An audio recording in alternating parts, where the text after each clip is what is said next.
name is Rishani Vettyvel. I am the founding lawyer of Vettyvel Law. So for as long as I've known, I've always wanted to be a lawyer, probably as young as age 6. So even from then and throughout my life, I always knew that law was something that I wanted to do because I always felt like law was something that I could use to give back to the community and something that I could use to shape and make change in the world. Even as I went through my undergraduate degree and as I went throughout my life, I always knew that law was something I liked. So even when I was in university and I went to law school and I did my master's in law, I always tried to do different experiences to help figure out what kind of law I wanted to do. So I worked in a mediation center where I got exposure to personal injury law, criminal law, malpractice claims. I also worked at MPAC and I worked at several different other places and slowly started to figure out what it is that I like to do.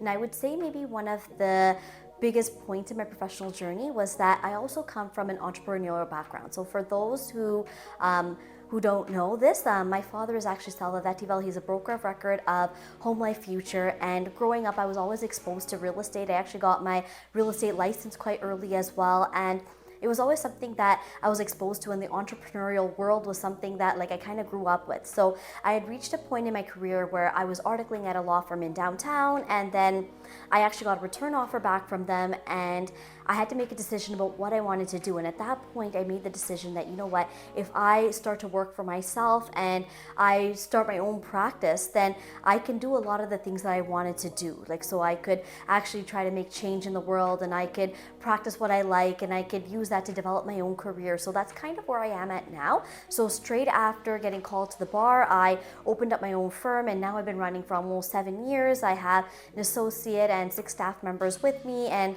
that's kind of where I'm now. And I recently just expanded locations as well. So I've moved into an area that's about double the space as well.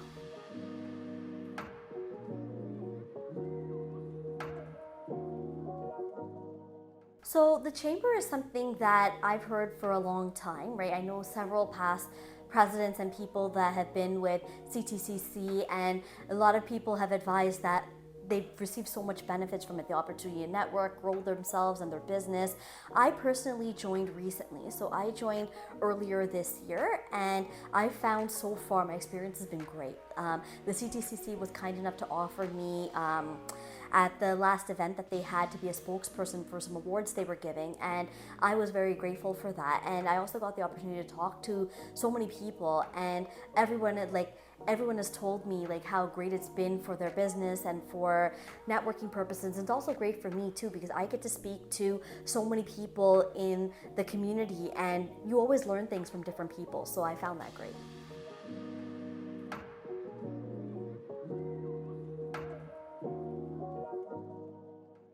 So ultimately, my ultimate vision for my career is that I want to grow it into a very big law firm. I want to grow into one that has over 15, 20 lawyers working for them. I want it to be a place where even young people, once they come straight out of law school, they're like, I want to work at Vettyvel Law. I want my career to be at Vettyvel Law. I don't want them to think that, okay, maybe I can just work here for a year or two and then move on to a downtown firm. There's a huge stereotype in amongst lawyers, sometimes amongst the community, that the downtown offices led by white males are usually superior, and the ones in Scarborough or the ones in suburban areas are usually inferior, maybe with a sole practitioner and 1 or 2 assistants. I really want to change the face of that. I want people to see that even firms located in Scarborough, we can grow big as well. We can have places where even young lawyers want to start and end their career at Vettyvel Law. And I also want to change the stereotype about women and how we take entrepreneurial roles. There's a lot of stereotype that a lot of people think that the head lawyer, the managing lawyer, is usually a male. And that's something I really want to change, because I want to show people that, yeah, you could be a female, especially a young female, and you can start your own business, you can grow your own business, and you shouldn't be deterred from that just because of fear, or because that people will think that maybe you're, for example, the legal assistant and not the lawyer.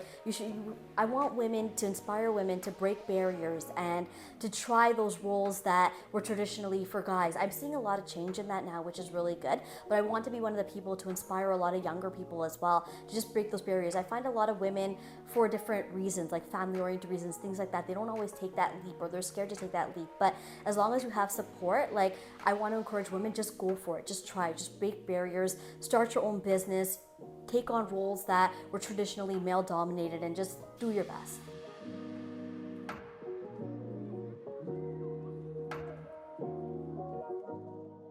So I think for us as lawyers, we're quite lucky in this aspect that there's so many resources out there for us to continuously learn. The Law Society, the Canadian Bar Association, they offer so many resources for lawyers to learn. And I think the main thing in no matter what field you're doing is keep learning, keep reading, never assume that you know everything.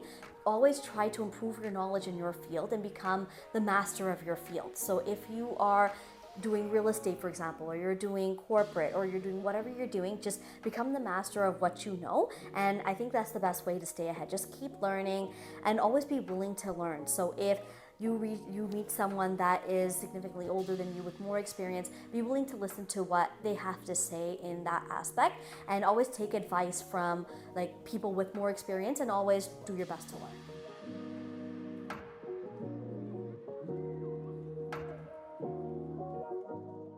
So I think I'd offer a couple of pieces of advice. The first piece of advice I would offer to younger people is don't be afraid to work hard. You have to work hard. Nothing in life is going to come to you unless you're willing to put the extra effort and you're willing to work hard. Sometimes in your earlier days, that would mean working from morning to evening and just using that time to really grind and really work at what you want to do, especially when you're laying the foundation for your life. There's certain periods of time, as I would say, especially like your late 20s, early 30s, but it could be any point throughout your life where you really have to grind and work hard. Don't be afraid of hard work. Don't be afraid to network. Networking is one of the biggest things that younger people need to get out and do more. So even if you're still in your undergrad, even if you are a recent graduate, go to networking events, meet people. Even if you've already got a job somewhere, still go, because you never know what a connection might do for you and how it might shape your life. And I think those are the biggest things. Networking, be willing to work hard. And I think once you've established what you've wanted to do and you start to reach some sort of success, always thank the people that support you along the way, like your family members, your spouse, your parents, whoever is helping you in different aspects of your life. Like for example, if you are working all the time and your family is taking care of your kids, make sure you're reaching out and you're thanking them, because that in itself will come back to you. And that is one of the driving forces of ultimate success, right? Appreciating people, staying humble, working hard, networking, all of those things are really important, and you should always be doing them.